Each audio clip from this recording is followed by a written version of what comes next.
Management agreements do not say the manager's going to do anything for you. That's industry standard. Really, these big opportunities that they're promising aren't real. In today's music business segment on how to build yourself to be a successful music business for yourself, we're going to be discussing management agreements and what to watch out for. I have been literally going like this all week long because as a real music attorney of 9 years, just this week, I have had a handful of management agreements that are really giving me some inspiration to want to share some stuff with you guys so that if and when you find yourself in any of these situations, you'll know what to do. You're watching this video because you have this dream, right? And you're like, if I had a manager, the manager would be able to take my career to the next level and to be really meaningfully able to help me because they have a Rolodex of all their contacts and they know what to do. They know the music business, right? That's the dream. Okay. So one of the questions I'm always going to ask is, what credentials does the manager you're speaking with have? Meaning, what's their resume for being in the music business, for having represented other artists? Are they artists or bands like you, right? Are they doing the same kind of music? All these things really matter. And then also, where did you meet this manager? So as an attorney, I get the contract for purposes of reviewing the contract and finding the problems, which we're going to talk about today. But then, the first question I always am going to ask is, tell me about the relationship. Because if you just met someone and they're signing or having you, trying to have you, sign a management agreement, I'm always wondering, why are you signing a contract? Why are you solidifying a relationship with someone you don't know? These relationships are so important when it's your manager, when it's your agent, even when it's your attorney. These are like the key people that will make or break your career. So with that all in mind, okay, we're going to talk about a couple of things, including what to watch out for, but then also as it specifically relates to your management agreement, what you need to keep in mind. Because remember, the manager is entitled to 15 to 20% of your income, and that's gross. Okay, that's industry standard. That doesn't seem like a lot when you're not making anything. However, it hurts a lot when you are locked in a long contract with someone who isn't doing anything to help you and you're actually doing all the work. If you happen to be a manager watching this, I apologize because I am throwing you under the bus in this video. Now, you're probably going to learn some things anyway as far as how these deals work, what you should and should not do.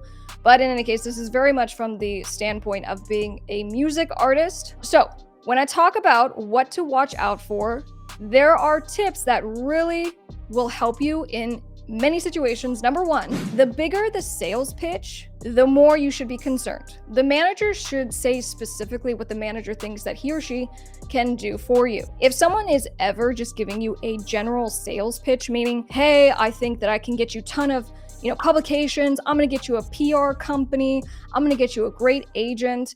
When someone speaks in generalities, be a little concerned, because what they should be saying is, hey, I have Greg who can get you all the shows on the East Coast. He only has maybe a 10% deal. It's all going to be great. Or I have connections with these other publications, and specifically, here are the names. That's the kind of stuff you're looking for, because that means that's the exact stuff that the manager can potentially do for you. Okay, so big promises are always very concerning. Number two, if you've never met the person before, don't sign a contract. You have to go through this courtship period. I had this one guy who was like, no, you got to sign the contract right away. I'm not going to work. I'm not going to do anything until you sign a contract. And, I say it's on behalf of the artist that I was doing this deal. That's another red flag. If someone is so eager to get you tied into an agreement and they won't even prove themselves, when really the manager is there to work for you. Okay, so that's a big red flag. Number three, it's okay if the manager is your mom or if it's a family member. And let me explain why. So if you have a motivated, fierce person who is working on your behalf, the great news is that you and that person can learn everything you need to know if you don't know anything. But you can learn everything that you need to know. And having someone that you trust, that's loyal, and that who has your best interests at heart is really invaluable, especially as you continue to grow in your career. And I have an example of one of my artists who did just this, right? So mom became the manager, didn't know anything about the music business, but over the course of a few years, as the project grew, as the artist grew, it went from 0 to now millions, not just in fan following, but in money. And so mom is still the manager, and now they have all this knowledge under their belt, which is pretty cool. Now, having a family member is not always the best thing, okay? Sometimes it backfires because there's complacency and someone's like, oh, I just did this because I'm your sister. I just wanted to help you. And they're not really there to hustle. So that's what the piece you're looking for. If it's your manager in any capacity, family, friend, or whoever, you're looking for someone who's going to really hustle and be a partner with you. Number 4, big, managers who did their thing in the 90s might not be a good fit for you now. So just because someone does have some big, fancy, sexy name on their roster of something they did at some time, that doesn't matter. What are you doing right now? Are you on the ground floor? Do you know the current deal points? Are you familiar with social media? Are you on social media? Like, they need to kind of be at your level. And then number 5, you are 100% responsible for your success, okay? So when it comes to the manager making you a big star, whatever the story is that you have in your head, that story is likely wrong, because at the end of the day, managers really are supposed to like pour gasoline on the fire. They're supposed to come in, give you a little direction, help to connect you with people that hopefully they've already met if they are well connected, and to kind of make some things happen. But they're there to be the day-to-day person that deals with all the headaches, so you can focus on the creative, so you can make the magic. And in return, they get that 15 to 20%. So what I am stressing with this point is just you have to be willing to take on the responsibility for your career.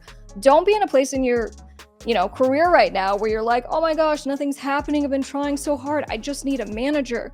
That manager is not going to be life-changing. You already have to be in motion for getting yourself out there, right? For growing your social media, for putting out the music. And then you get a team member, like a manager, to come in and help. All right, so now let's give you some real, management agreement tips here. And you guys are going to love this stuff because it's what I'm dealing with every single day. If you are finding this helpful, please be sure give this video a big thumbs up. Number 1, if you are dealing with a new manager who's like kind of green, doesn't have a lot of experience, make sure you negotiate for the manager to only get 15%. Because remember what I said, managers get between 15 to 20. So if it's a more experienced manager, they're going to get 20, and that's fine. Okay. Typically, try to negotiate down 15% if they have less of a track record. Number 2, make sure you exclude certain things from what the manager gets paid for. The way it works is that when you have a management deal, the manager comes in. Manager's gonna get their percentage. Let's pretend it's 20%. They get 20% of everything. It's called gross. So everything that you do in your entire career during the representation term, whether it's TV, film, books, sponsorships, gifts, right? Behind the scenes at shows or whatever, manager is entitled to 20% of all that stuff. Now, if you are running a side business and you're selling like artist courses or you're selling your samples and your beats, manager also gets that unless you specifically exclude it. So you'll see in your management agreement that there's a section that defines the phrase gross profits, because it says manager gets 20% of gross profits. So just make sure you go into that definition, because it'll be this big old section and it'll be like, here's all the stuff the manager gets. And there's usually stuff like if you happen to get, some shares in a company, if you build a new LLC, if you open up a studio, if you get music equipment, manager has 20% in all of that. So for me, I go, heck no, because often, the artist is paying for merch, and then, artist doesn't even get paid back their expenses. So make sure you exclude stuff that the manager should not be getting paid for, which can include things like merchandise. All right, number 3, when it comes to the term, meaning how long the agreement is, typically the manager wants to negotiate for as much time as possible, right? They want to lock you in the contract and say, hey, you're going to be like in this deal with me for 5 years. Heck no. You need to try to negotiate for 1 year. That's it. If it's a brand new relationship, you might hate this person after 2 weeks. You're still going to be locked into the agreement. So try to negotiate it for as short a period as possible, but sometimes you have to fall in the middle. So if the manager wants 3 years, you want 1, you're going to land on 2. So with the term, that's one piece. But after that, there's what's called options. Okay, so options are the ability for the contract to extend, okay, to become longer, to go after 1 or 2 years. So you want to make sure that it basically just says the option is as short as possible. Again, if the option is like, hey, it's going to be 3 years, negotiate it down. It's going to be an option for 1 year. And you really protect yourself this way because, again, we always think things are gonna be great. And they aren't. And I can't tell you, for the hundreds of artists that I have worked with over the last 9 years, how many people come to me with bad management agreements. They're trying to figure out how to get out of it. The reality is that the manager just has to pick up their phone, respond to a couple emails here and there. Management agreements do not say the manager's gonna do anything for you. That's industry standard. Because what would it say? I'm gonna get you to 2 million plays on Spotify. How are they gonna do that? How can they possibly guarantee that? I'm gonna get you so many shows. They're not agents. They're not even allowed to be agents. The actual agreement says the manager's gonna mentor you. So because that's all it says, when the manager goes MIA and hasn't responded to you in a month, and then you call me up, you're like, oh my gosh, I need to get out of this agreement. It's gonna be an uphill battle. So that's why we try to make sure that the term of the agreement, so how long you have to be in the agreement, is as short as possible.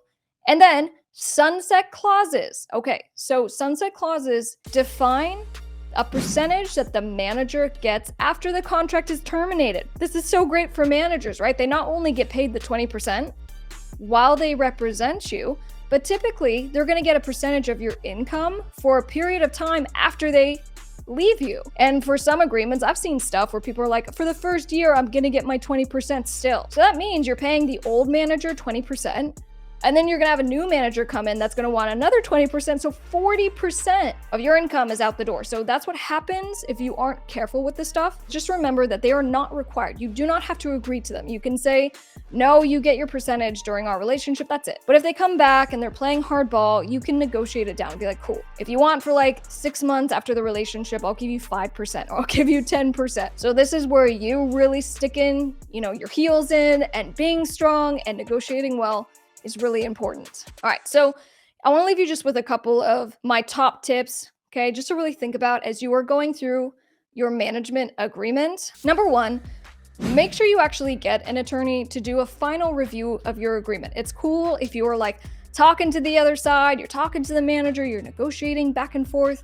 But before you actually sign it, please make sure you get an attorney, because there's stuff you're not seeing. There's stuff you don't know about. And then what I would also say is stop being desperate. It's okay to feel desperate and to be like, dude, this is the only opportunity I have right now.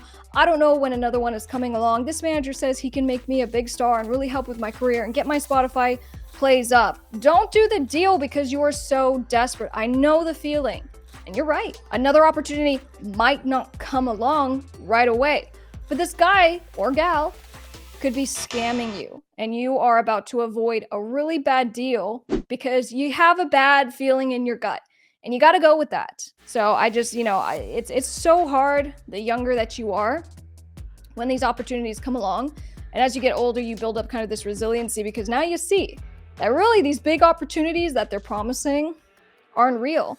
And sometimes you got to get burned to learn that lesson. Again, managers, all they really have to do is say they're mentoring you, pick up the phone, send an email. So that's why it's important to try to have some time before you sign to court the person, right? So date them, if you will. Take some time to see how it's going, and you'll really thank yourself for doing that. And remember that the manager really holds a lot of the cards. The management agreements are not set up to protect the artist, because again, they don't say the manager's going to make sure you get press reviews, right? And send out press releases and to show up to your shows and help with the merch table. It says none of that. The management agreements are really set up to protect managers. So that's why you have to negotiate them as best you can. And then for managers, okay, because I want to be fair for those of you that have held on, I understand there's a different side to this. We have artists who are total slackers that waste our time, that waste our money, and that is a whole other video that we'll have to do. If you've enjoyed this, please be sure to like and subscribe.